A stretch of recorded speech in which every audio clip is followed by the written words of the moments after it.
नमस्कार। News track के fact our show में आप सभी का स्वागत है। आज हम लोग महँगाई पर चर्चा करने जा रहे हैं। महँगाई लगातार बढ़ रही है, इस पर अंकुश कैसे लगेगा?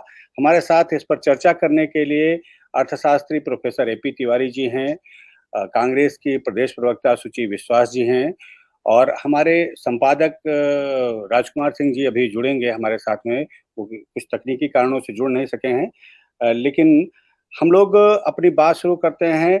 सबसे पहले मैं ये बताना चाहूँगा कि महँगाई की जो वृद्धि दर है, वो आज 12.94% आँकी गई है।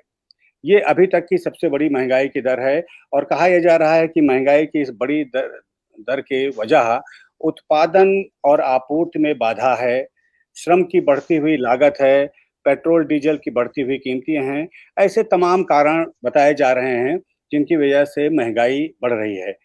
इस पर हम सबसे पहले शुरुआत करें, चर्चा करें। अर्थशास्त्री प्रोफ़ेसर एपी तिवारी से पूछेंगे कि आखिर महँगाई बढ़ क्यों रही है? लेकिन उससे पहले महँगाई का हाल क्या है? पिछले कुछ महीनों में कुछ साल मतलब पिछले कुछ महीनों के दौर में कैसे महँगाई लगातार बढ़ी है? पिछले महीने में महँगाई की दर क्या थी? इससे संबंधित एक वीडियो हमारी न्यूज़ ट्रैक की टीम ने तैयार किया है। मैं चाहूँगा कि आप सब लोग एक बार उस वीडियो को देख लें। इससे आपको एक अनुमान हो जाएगा कि अप्रैल में महँगाई की दर क्या थी, मार्च में महँगाई की दर क्या थी और मई में महँगाई की दर क्या है, किस तरीके से हर महीने महँगाई बढ़ती जा रही है।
जी, प्रोफ़ेसर साहब, आपने भी देखा, सबने देखा, महँगाई बिल्कुल सुरसा का मुँह तो अब क मैं कहूँ तो वो अब छोटी बात हो गई है, पीछे छूट गया है सुरसा का मुँह, उससे भी ज़्यादा तेज़ी से बढ़ रही है।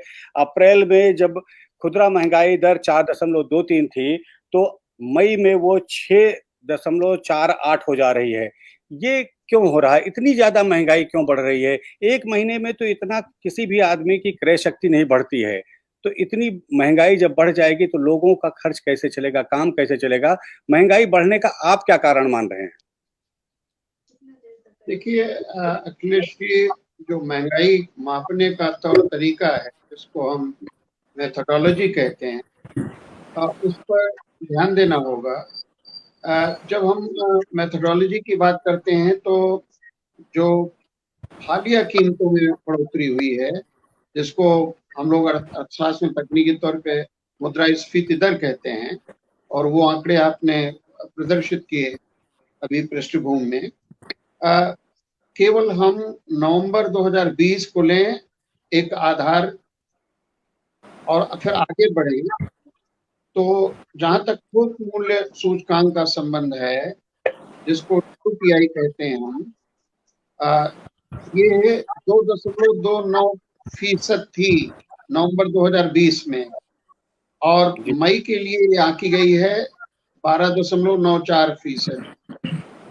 बहुत साफ है कि थोक महंगाई दर में बढ़ोतरी हुई है, या कहेंगे चीजों के थोक दाम में बढ़ोतरी हुई है, आम भाषा में जी दाम जी बढ़े हैं, इसको नकारा नहीं जा सकता। और अगर देखा जाए तो दाम में ये वृद्धि कह सकते हैं 6 से 7 गुना, मोटे मोटे तौर पे 6 गुना वृद्धि है। जी तो जी क्यों हो रही है वृद्धि? इसी तरह जो एक उपभोक्ता मूल्य सूचकांक होता है, जिसको हम कंज्यूमर प्राइस इंडेक्स कहते हैं, सीपीआई, वो भी 4 प्रकार का होता है। उस बारीकी में न जाते हुए मोटे तौर पे हम ये लें कि जो खुदरा महंगाई दर होती है, जिस पर हम आप चीजों को खरीदते हैं, आम आदमी बाजार में जो खरीदारी करता है, उसमें भी बढ़ोतरी हुई है और वो 6.3% पर है मई माह के लिए।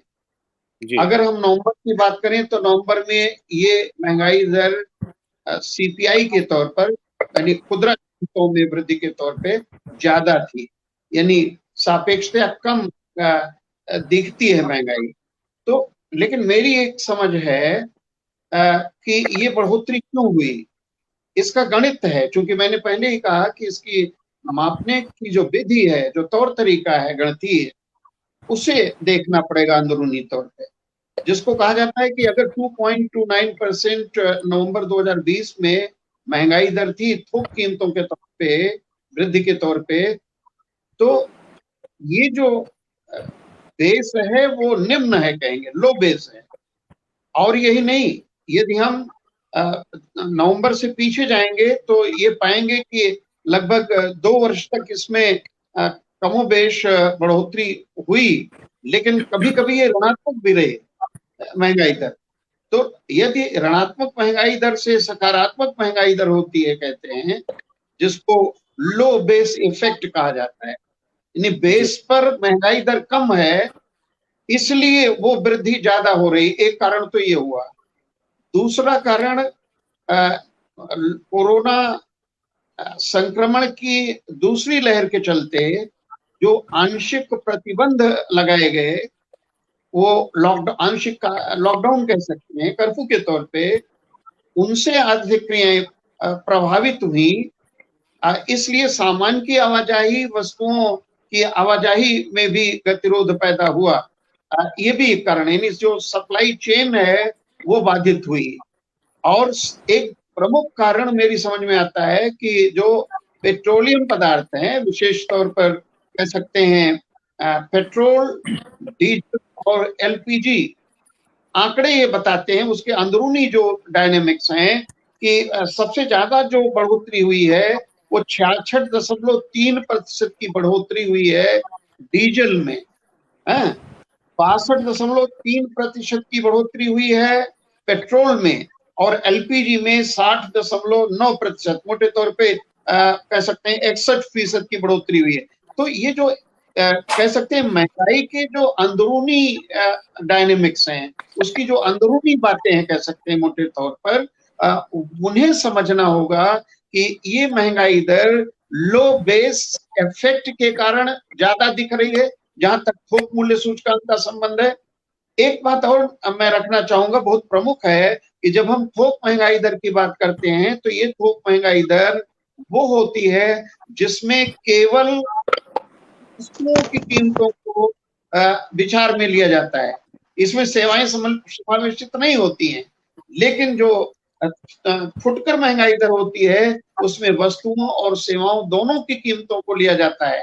एक प्रमुख बात यह है कि भारत देश की जो मौद्रिक नीति है, उसमें कह सकते हैं मुद्रास्फीति भी है, उसको नियंत्रित करने का जो क्षेत्राधिकार है वो भारतीय रिजर्व बैंक का है, मौद्रिक नियंत्रण का। और भारतीय रिजर्व बैंक ने एक टारगेट लिया था इन्फ्लेशन का, फुटकर महंगाई दर के तौर पे, सीपीआई के तौर पर 4+2, 4-2, यानी 4+2 करें तो 6 होता है, 6। लेकिन उस बैरियर को भी महंगाई दर पार कर गई है।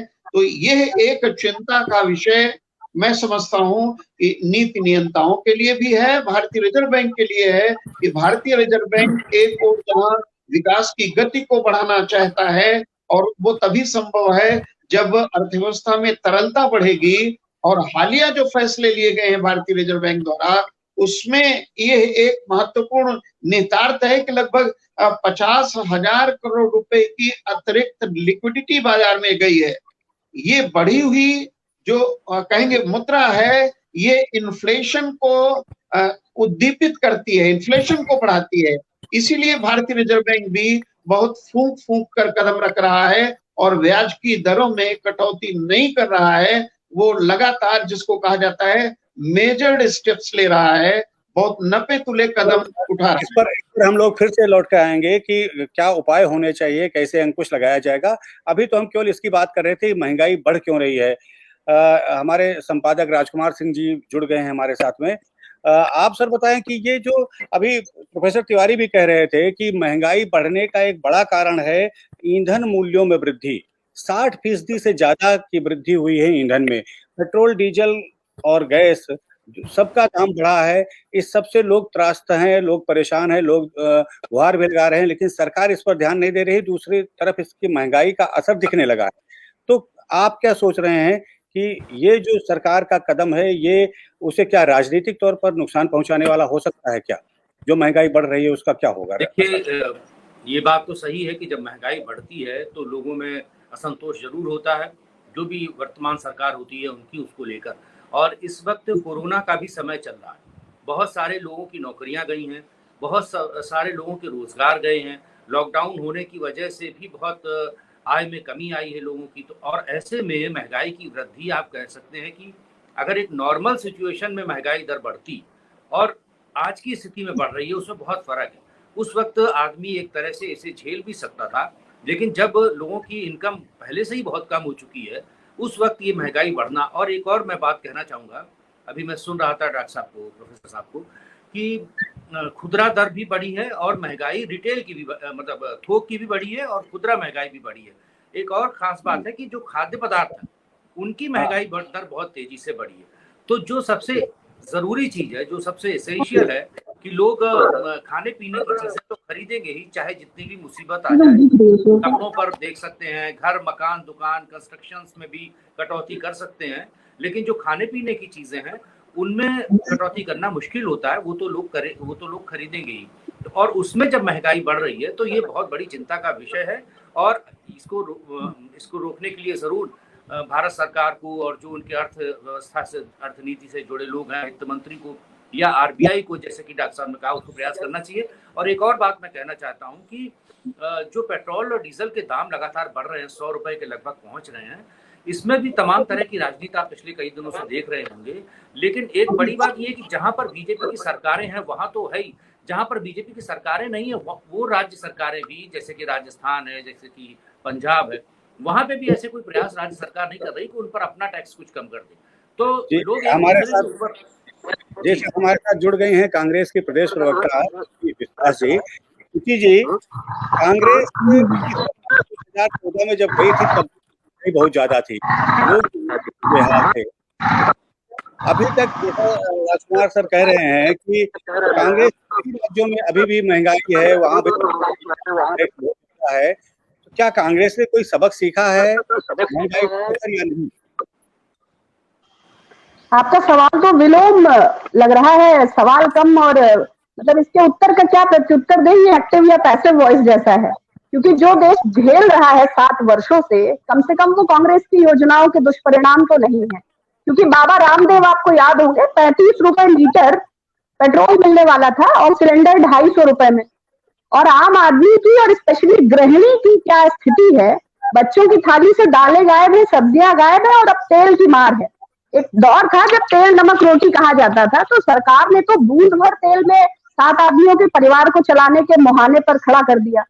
और वो सरकार जो हजारों करोड़ रुपए अपनी विज्ञापन पर खर्च करती है, तो निश्चय ही टैक्स पेयर्स का पैसा होता है। और सरकार कोई भी फैसले ले, वो 8000 करोड़ का विमान प्रधानमंत्री जी आपदा में अवसर के तौर पर लें, या फिर अपने प्रचार प्रसार में खर्च करें, या फिर कट कॉपी पेस्ट करें, या फिर अपने इलेक्टोरल बॉन्ड के चंदे में लें, या फिर 68,000 करोड़ रुपए कॉर्पोरेट उद्यमियों का माफ करें, या फिर मेहुल चौकसी या नीरव मोदी जैसे आर्थिक भगोड़े सरकार का पैसा सरकार के सहयोग से अंडर द टेबल चंदा लेकर देश से गायब हो जाएं। अंततः वो पैसा 125 करोड़ लोगों का होता है और वो 125 करोड़ लोग उसकी जो अदायगी करते हैं वो महंगाई, रेट ऑफ इन्फ्लेशन के रूप में करते हैं। तो अर्थशास्त्री महोदय ने बहुत विस्तार में और बहुत भली भांति उसको समझाया, तो मैं टेक्निकली उसे एक्सप्लेन नहीं कर सकती, किंतु एक आम नागरिक के तौर पर, आधी आबादी के प्रतिनिधि के तौर पर, एक राजनीतिक व्यक्तित्व के तौर पर और एक गृहिणी के तौर पर बहुत स्पष्ट रूप से कह सकती हूँ कि सरकार की अदूरदर्शी योजनाएं और सेल्फ ऑब्सेशन ने आम आदमी को इस मुहाने पर लाकर खड़ा कर दिया है। तो रोजगार और अर्थव्यवस्था तो पहले से मूव आए थे, सब ऐतिहासिक 45% की बेरोजगारी, ऐतिहासिक 70 वर्ष की जीडीपी की गिरावट, उसके साथ साथ इस अनियोजित लॉकडाउन और सरकार की अविवेकपूर्ण नीतियों ने जो करोड़ों लोग बेरोजगार हो गए हैं, centre for monitoring Indian economy के डेटा के हिसाब से, और तमाम सारे जो स्मॉल मीडियम एंटरप्रेन्योर्स, स्टार्टअप्स, मझोले उद्योग, तमाम छोटा स्तर पर कार्य करने वाले लोग, दिहाड़ी मजदूर, ये लोग जिस प्रकार के जीविका और भोजन के संकट से जूझ रहे हैं, तो शायद हिटलर या जोसेफ गॉबल्स किसी ने कहा था कि जनता को इतना निचोड़ दो कि जीने को ही विकास समझे। तो बाबा रामदेव तो हजारों करोड़ के मालिक हैं, स्कॉटलैंड में भी उनका है, और आयुर्वेद और एलोपैथी से वो सीधा टक्कर लेते हैं, सरकार के प्रतिनिधि है, आयुष मंत्रालय की तो कोई हैसियत ही नहीं है। जब उनके कोरोनिल का प्रचार ही स्वयं डॉक्टर हर्षवर्धन करते हैं तो उनकी क्या बात। लेकिन ये जो नकली सपने और झूठे वादे दिखाकर लोग सत्ता में आए थे, उनके कुकर्मों का खामियाजा हम गृहिणियां और ये देशवासी महंगाई के इस रूप में कर रहे हैं। ये मेरा आपको आपके प्रश्न का, तो कांग्रेस की ये योजनाएं नहीं है, कांग्रेस को मनरेगा लाई। बाबा रामदेव से क्यों नाराज हो रहे हैं? बाबा रामदेव ने तो जो मल्टीनेशनल कंपनीज हैं उनके मुकाबले में एक भारत की कंपनी खड़ी कर दी है। वो देश के जो देसी उत्पाद हैं उनका प्रचार प्रसार कर रहे हैं, उनको बेच रहे हैं, तो उनसे क्यों नाराज हो रहे हैं? आप तो बताइए कि कांग्रेस की नीति में और आज ऐसा क्या है जो जिसको अलग किया जाए और महंगाई का कारण बन सकता है? हमें लगता है कि कांग्रेस की जो नीतियां थी वही नीतियां आज भी हैं। महंगाई तब भी बढ़ रही थी, महंगाई आज भी बढ़ रही है। आपको क्या लगता है कि महंगाई क्यों बढ़ रही है?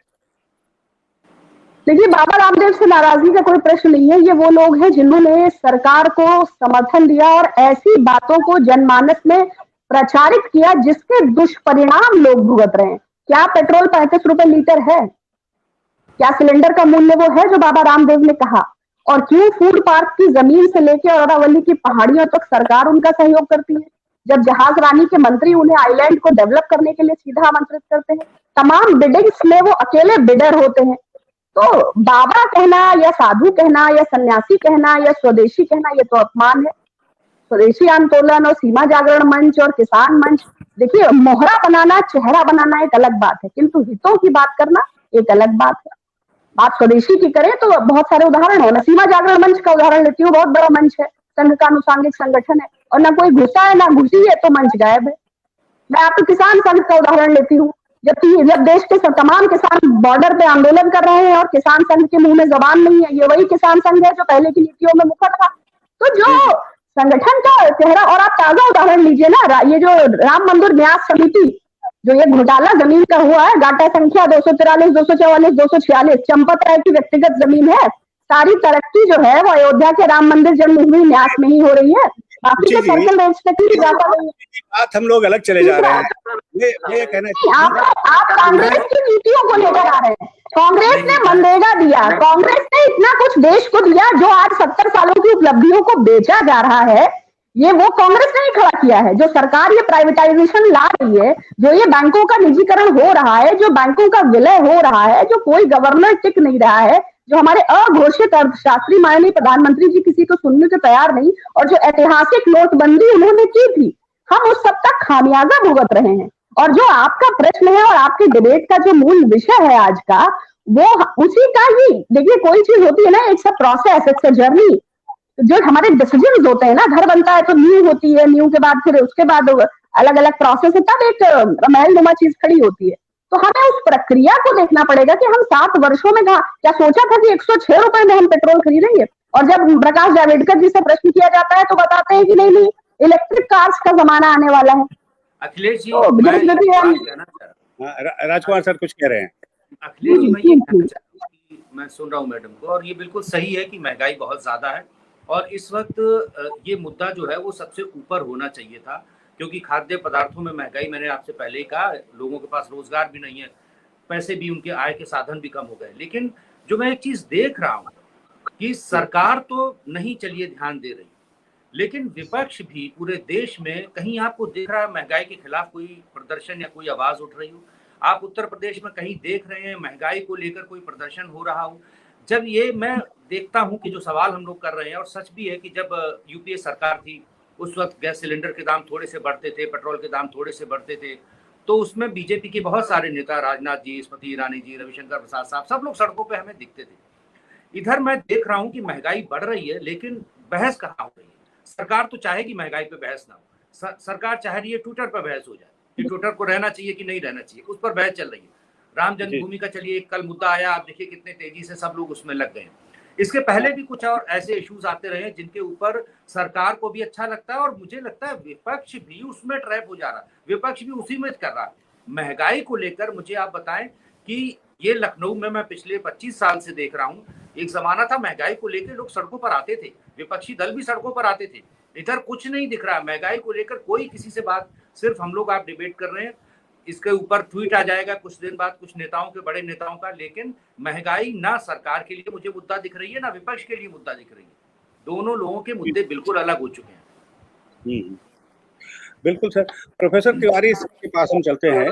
प्रोफेसर साहब, आप बताएं कि क्या अभी जो शुचि जी ने कहा कि नोटबंदी हमारे ऐसा अवसर रहा जिसके बाद से आर्थिक स्थितियां बिगड़ी हैं और महंगाई की देन है, इसमें क्या कोई सच्चाई है?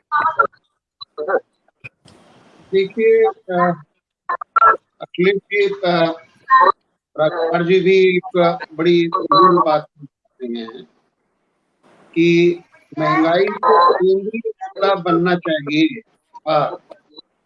या तर्क बनता है, तर्काधार है उसका। अब हम तो ओवर दी ईयर्स देखते रहे हैं महंगाई का दौर, महंगाई, कालाबाजारी, काला धन, जखीरेबाजी, मुनाफाखोरी, ये सब कहीं न कहीं एक दूसरे से जुड़े हुए मुद्दे हैं। मैंने अभी आरंभ में इस बात को रखने की चेष्टा की, उसको और अधिक स्पष्ट करना चाहूंगा। जैसे अगर खाद्य कीमतें बढ़ती हैं, खाने पीने की चीजें महंगी होती हैं, दवाइयों के दाम बढ़ते हैं, वो आवश्यक अत्यावश्यक वस्तुओं में जीवन रक्षक दवाइयां भी हैं, आम आदमी के लिए जो सरोकार का विषय है। विशेष रूप में कोविड-19 संकट जो आया पहली दूसरी लहर के दौरान, ये देखा हमने कि लोगों ने जमीनें बेच दी, गहने बेच दिए, अपने अन्य खर्चों को कम कर दिया। चूल्हा उनका जो 2 समय गर्म होता था वो 1 समय गर्म हुआ होगा। मेरा निवेदन ये है, जो राष्ट्र के, ये राष्ट्र शब्द का प्रयोग मैं जानबूझकर कर रहा हूं, क्योंकि स्वतंत्रता के बाद आर्थिक नीतियों का प्रतिपादन हुआ, उनमें परिवर्तन हुआ, संरचनात्मक परिवर्तन हुआ, आर्थिक सुधार शुरू किए गए थे, लेकिन एक बड़ा सवाल खड़ा होता है कि आम आदमी के लिए आर्थिक सुधारों का क्या परिणाम निकला, क्या नतीजा निकला। मैं बहुत निष्ठुर रूप में देखता रहा हूं कीमतों के व्यवहार को। मुझे अच्छी तरह से याद आता है कि अगस्त 1991 में जब आर्थिक संकट से निपटने के लिए जुलाई 1991 में आर्थिक सुधार शुरू किए गए, तत्कालीन वित्त मंत्री डॉक्टर मनमोहन सिंह उसके कह सकते हैं प्रणयनकर्ता थे, नरसिंह राव सरकार थी। अगस्त में महंगाई दर लगभग 17.8% पर पहुंच चुकी थी।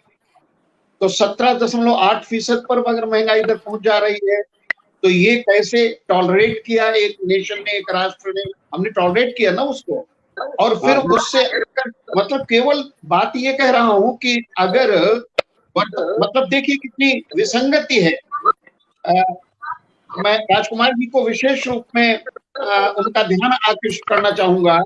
वो इन विषयों से जूझते रहे हैं, इन पर मंथन करते रहे हैं कि जब महंगाई दर हम करें 12.4% है, थोक महंगाई दर, अगर ये गिर जाती है, मान लेते हैं 8%, ये काल्पनिक है, 8 पर, तो नीति आयोग क्या कहेंगे, प्रतिपक्ष क्या कहेगा, अन्य लोग क्या कहेंगे कि महंगाई दर गिर गई, महंगाई दर में कमी आई है।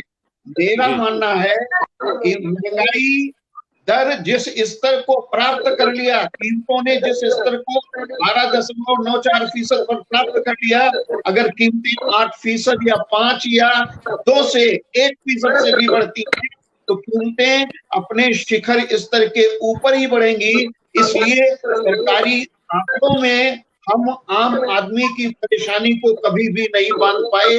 आजादी के बाद सरकारें रही हों, किसी भी सत्ता प्रतिष्ठान पर कोई भी राजनीतिक दल रहा हो, मेरा निवेदन ये है भाई, ये वही भारत है जहां 1971 के बांग्लादेश संघ के बाद जो अर्थव्यवस्था में मुद्रास्फीति पैदा हुई थी, और वो उसका परिणाम क्या हुआ था कि लाइफ बॉय जैसे साबुन की भी ब्लैक मार्केटिंग होती थी।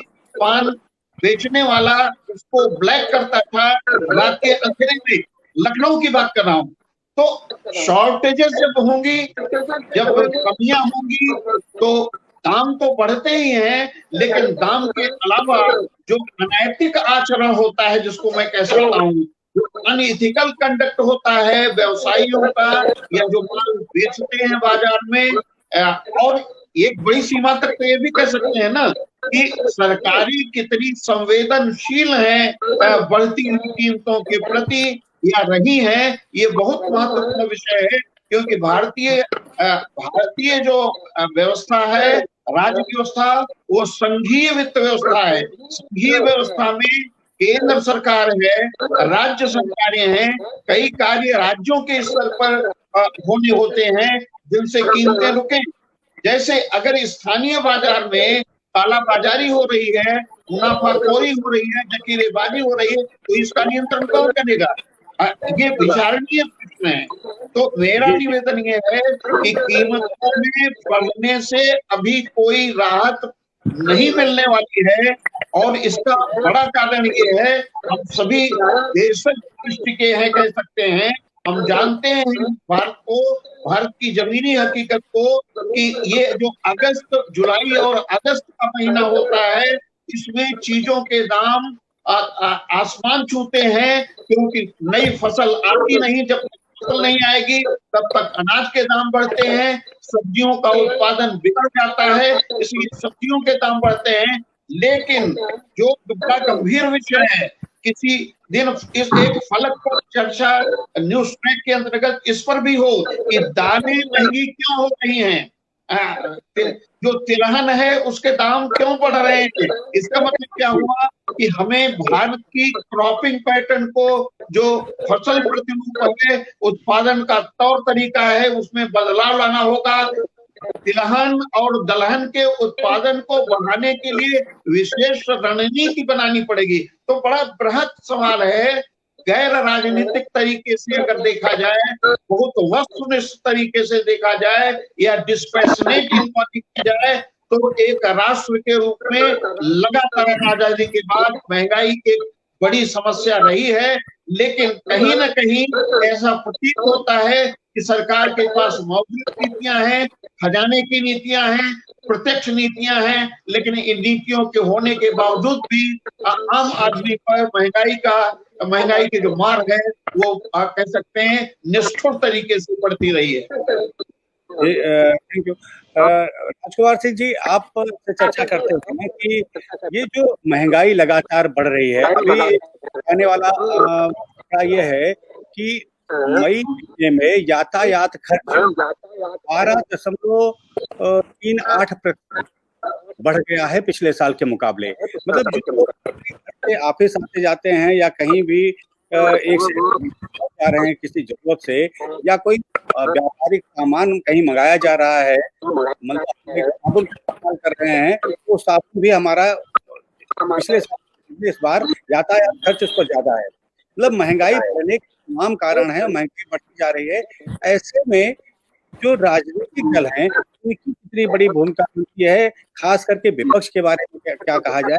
क्या विपक्ष को ये जिम्मेदारी लेनी चाहिए कि वो इस तरीके का दबाव बनाए जिससे कि स्थितियां नॉर्मल हो सके?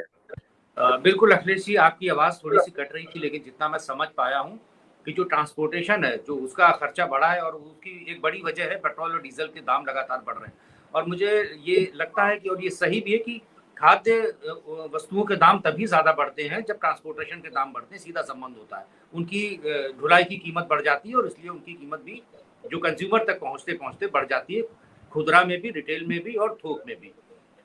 दूसरे एक और महत्वपूर्ण बात की तरफ थोड़ा सा बताऊंगा, फिर राजनीतिक दलों की बात कि जो अभी बात कर रहे थे प्रोफेसर तिवारी साहब की, उसी को थोड़ा आगे बढ़ाना चाहूंगा कि रिफॉर्म्स की जो बात है वो फाइनेंशियल इंस्टीट्यूशंस में तो है ही है, लेकिन अगर खाद्य महंगाई को थोड़ा कंट्रोल करना है तो जो कृषि सुधार हैं, जैसे कि कौन सी फसलों की किस रेशियो में पैदावार होनी चाहिए ताकि एक इक्वल डिस्ट्रीब्यूशन हो, और जो भंडारण है देश का, कि जहां पर बहुत सारी चीजें व्यर्थ हो जाती हैं, उनका यूटिलाइजेशन ही नहीं हो पाता, कुछ चीजें बहुत बहुतायत में हो जाती हैं, कुछ कम होती हैं, और फिर उनको रखरखाव में भी खर्चा, तो इस पर भी एक कंपोजिट सुधार की जरूरत है, एक वित्त व्यवस्था में भी, आर्थिक व्यवस्था में भी और कृषि उत्पादों में भी। दूसरी जो बात आप राजनीतिक रूप से कह रहे हैं वो मैंने पहले भी कहा था कि सरकार सबसे बड़ी जिम्मेदार तो होती है महंगाई के लिए, क्योंकि माना जाता है कि वो चीजों को कंट्रोल कर सकती है और नहीं कर पा रही, इसलिए महंगाई बढ़ रही। कोरोना काल में ये और भी दुरू हो गया है और ये और भी खराब स्थिति में पहुंच गई। लेकिन जो विपक्षी दलों की बात है, जैसे कि मैंने पहले भी कहा, महंगाई को एक मुद्दे के तौर पर विपक्षी दलों ने उठाया नहीं है। अभी पिछले कुछ दिनों से हम देख रहे हैं, चाहे वो कांग्रेस हो, चाहे उत्तर प्रदेश में बात करें समाजवादी पार्टी हो, बीएसपी हो, या कोई भी दल आप देख लीजिए, महंगाई को लेके आपको प्रोटेस्ट ज्यादा नहीं मिलेगा। प्रोटेस्ट किन बातों को देखने को मिल रहा है जो गैर मुद्दे हैं, जैसे मैंने कहा सोशल मीडिया पे चल रहा है प्रोटेस्ट किसी इशू को लेकर, जनता को कोई मतलब नहीं है, देश के लोगों को कोई मतलब नहीं है ट्विटर रहे कि चला जाए। एक आदमी को रोटी चाहिए, ट्विटर बहुत बाद में चाहिए, लेकिन लड़ाई चल रही है, राहुल गांधी जी भी उस पर ट्वीट करेंगे और भारतीय जनता पार्टी वाले भी उस पर ट्वीट करेंगे। महंगाई को लेकर कोई इशू नहीं। दूसरा, एक उदाहरण प्रस्तुत कर सकती हैं वो सरकारें जहां भाजपा सरकार नहीं है, राज्य सरकारें अपने यहाँ वो कोई ना कोई ऐसा प्रबंध करे, कम से कम उनके राज्य में दिखाई पड़े कि महंगाई के लिए कुछ हो रहा है। वो राज्य सरकारों के पास भी मौका है पेट्रोल के दाम करने का, कम करने का, वो अपना टैक्स कम कर सकते हैं। मेरे ख्याल से प्रोफेसर तिवारी इस पर ज्यादा बेहतर बताएंगे, लेकिन कोई भी राज्य सरकार आगे बढ़ने को तैयार नहीं है।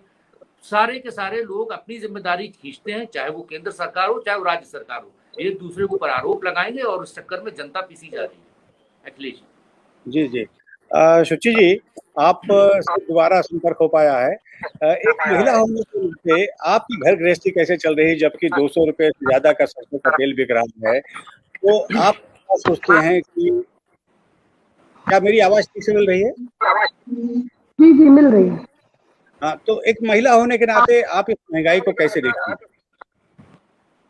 हाँ जी, आपको मेरी आवाज स्पष्ट मिल रही है? बिल्कुल मिल रही है, बिल्कुल बिल्कुल। देखिए, सब्जियों और दालों की कीमतों में पहले से ही, लेकिन हम शायद अफोर्ड कर सकते हैं।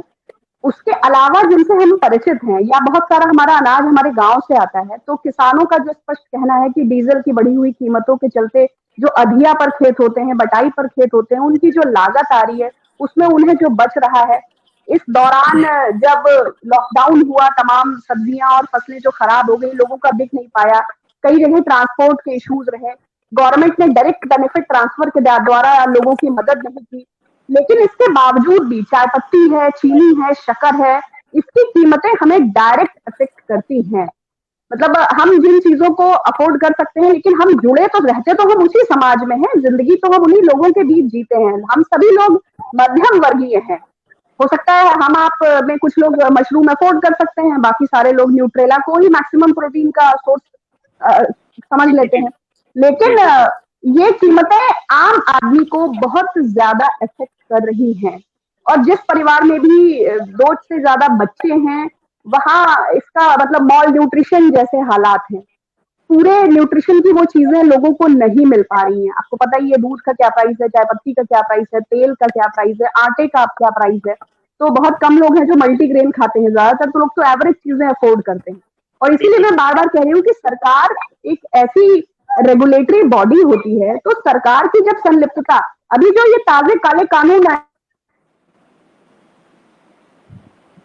349 रुपए ना दीजिए तो कुछ नहीं होता है, ठीक इसी तरह ये खेती किसानी को, दिहाड़ी मजदूरी को पूंजीपतियों के पैरों में रखकर आदमी अपने अनाज से भी उसी तरह वंचित हो जाएगा। अभी तो हम महंगाई देख रहे हैं, अभी तो हम जो झेल रहे हैं, और हमने क्या विगत 14 महीनों में सरकार की तैयारी देखी और सरकार का क्या सहयोग देखा आम जनता के प्रति। श्रीमान राहुल गांधी जी ने भी पत्र लिखा था सत्ता पक्ष को कि डायरेक्ट बेनिफिट ट्रांसफर के माध्यम से एटलीस्ट मध्यम वर्ग को, नहीं तो बिलो दिन पॉवर्टी लाइन को, मजदूरों को डायरेक्ट बेनिफिट ट्रांसफर की हेल्प की जाए, या फिर 80% वो लोग जो एमएसएमई से जुड़े हैं, लेकिन सरकार ने किसी प्रकार की कोई मदद नहीं की। तो स्कूल ऑलरेडी बंद है, कहा गया कि भाई फीस होगा, किराए पर जो लोग दुकानें चला रहे थे वो लोग खत्म हो चुके हैं। तो ऐसे लोगों की संख्या अब लाखों में आ चुकी है जो अनाज को भी अफोर्ड नहीं कर पा रहे हैं, जिनकी थाली में महंगाई का जबरदस्त असर है। लोग ओएलएक्स पे पुरानी साइकिलें ऑलरेडी खरीदने लगे हैं, क्योंकि उन्हें लगने लगा है कि अब वो पेट्रोल की बढ़ती कीमतों के साथ, क्योंकि ऑफिस में किसी को इजाफा नहीं है, कहीं कोई इंसेंटिव नहीं है, तमाम लोग इस लॉकडाउन की वजह से अपनी हर जगह स्टाफ को आधा कर दिया गया है। तो बहुत सी चीजें ऐसी हिडन है जो हमें दिखाई नहीं पड़ रही है, लेकिन आम आदमी के जनजीवन को प्रभावित कर रही हैं। बहुत ही रेयर ऑफ द रेयरेस्ट है जो इन स्कूलों ने कुछ बच्चों की 10, 20, 25% फीस माफ की हो, ज्यादातर गार्जियंस को देनी पड़ी। और जबकि चाहे वो दर्जी हो, चाहे वो धोबी हो, चाहे वो मोबाइल की दुकानें हो, इन सारे लोगों को कोई आय नहीं है किसी भी प्रकार की। एक हेल्थ सेक्टर और आप एक ऑनलाइन डिलीवरी और ट्रांसफर को छोड़ दीजिए तो बाकी मुझे नहीं लगता कि everybody suffering, almost 65% of people are directly suffering. और प्रधानमंत्री जी ने 5 किलो चावल और 1 किलो चना देकर अपने कर्तव्यों से इति श्री कर ली है। तो I don't know how people are going to survive further. कैसे क्या होने वाला है, मतलब हमारे लिए तो ये आश्चर्यजनक है कि कैसे 106 रुपए लीटर वाले तेल, पेट्रोल और 172 रुपए में बैल कोल्हू या जो भी फॉर्चून का एक पैकेट है, कैसे उसमें लोग चलेंगे, कैसे होगा ये? बड़ी बात कही आपने प्रोफेसर तिवारी जी। ये एक और जानकारी आ रही है कि ग्रामीण खुदरा महंगाई दर 6.48% तक पहुंच गई है, जबकि शहरी महंगाई दर इससे कम है, वो 6% तक के आसपास वही है। जबकि अप्रैल में ग्रामीण महंगाई खुदरा दर 4.23% तक थी। ये गांव की तरफ महंगाई ज्यादा बढ़ रही है और लोगों के पास संसाधन कम है, आय के साधन कम है। जो सुची जी ने कहा कि जब लोगों की थाली में अच्छा भोजन नहीं होगा तो मेल न्यूट्रिशन की समस्या होगी। तो ये हमारे देश में आने वाली एक और समस्या हो सकती है महंगाई की वजह से। तो इसका क्या निदान हो सकता है? आप अर्थशास्त्री के तौर पर सरकार को कौन से कदम उठाने चाहिए? देखिए अखिलेश जी, मैंने अभी संकेत दिया था कि जो फुटकर महंगाई दर होती है, जिसको हम खुदरा महंगाई दर या सीपीआई कहते हैं, तो प्राइस इंडेक्स भी उसका एक स्वरूप है। जो एग्रीकल्चर वर्कर्स के लिए, वो कृषि में लगे हुए श्रमिक हैं, उनके लिए अलग सीपीआई आईडब्ल्यू बनाया जाता है। सीपीआई फॉर रूरल लेबरर्स अलग बनाया जाता है। सीपीआई आईडब्ल्यू है, CPI urban non manual employees. ये 4 प्रकार के कह सकते हैं गणनाएं होती हैं। आरंभ में ही मैंने एक तरह से इस बात को रखने की कोशिश की कि जो महंगाई मापने का तौर तरीका है, बड़े गणितज्ञ लोग हैं, अर्थशास्त्र के जानकार हो सकते हैं, अर्थमिति के हो सकते हैं, सांख्यिकी के हो सकते हैं, लेकिन मेरी ऐसी समझ है अर्थशास्त्र के विद्यार्थी होने के नाते कि इन सब प्रगणनाओं में, मापने के तरीकों में जो महंगाई होती है, महंगाई दर होती है, जिससे आम आदमी प्रभावित होता है या जिससे दोस्तों का चूल्हा गर्म होना प्रभावित होता है, वो कैप्चर नहीं कर पाता, उसको पकड़ नहीं पाता ये गणित। इधर मैं सोच रहा हूं इस बात पर कि ये जितने आंकड़े आते हैं विभिन्न प्रकार के, उसमें जीडीपी का भी आंकड़ा है, ग्रोथ का आंकड़ा है, इसे थोड़ा सा विषयांतरित हो रहा हूं लेकिन महत्वपूर्ण है। जीडीपी, अगर लोग बीमार पड़े, दवाइयां ज्यादा भी, ऑक्सीजन का ब्लैक मार्केटिंग हुई, ऑक्सीजन की कमी भी रही, तमाम बातें, तो इसका मतलब जीडीपी में तो बढ़ेगी ना, जीडीपी में वृद्धि होगी। लेकिन इस बढ़ी हुई इस बीमारी के कहेंगे विद्रूपित चेहरे के साथ अगर जीडीपी जो कुछ बढ़ोतरी होती है, उस वजह से कहते हैं कि बीमारियां फैलती हैं, डॉक्टर का खर्चा है, इलाज का खर्चा है, तो जीडीपी में तो वृद्धि होगी। लेकिन क्या ये उसकी वेलबींग दिखा रहा है, उसकी खुशहाली को दिखा रहा है, उसके स्वास्थ्य और उसके कल्याण को दिखा रहा है? पूरी अर्थनीति की संरचना में बदलाव की आवश्यकता है भारत के लिए विशेष तौर पर, क्योंकि भारत की जो सामाजिकी और सांस्कृतिकी है, जैसे ग्रामीण क्षेत्र की जो बात बताई आपने कि ग्रामीण महंगाई दर अधिक दिख रही है, लेकिन गांव में अगर बगिया में कोई चला गया आम खा गया तो वो बिना पैसा दिए आम खा रहा है। अमरूद लगा है तो बिना पैसा दिए अमरूद खा लेता है, बिकने के लिए तो जा रहा है, वो अपनी जगह जा रहा है। ये एक सांस्कृतिकी है, एक जो सामाजिकी है भारत की, इसको नहीं समझा अर्थशास्त्रियों ने। मैं अर्थशास्त्र का विद्यार्थी हूँ, मतलब अंडरस्टैंडिंग जो समझ होनी चाहिए, वो सामाजिक समझ बेहतर होगी तभी अर्थनीति भी बेहतर होगी। हम केवल कहेंगे अलजबरा और अरिथमेटिक में बनकर अर्थनीतियों का काम झाम चला रहे हैं।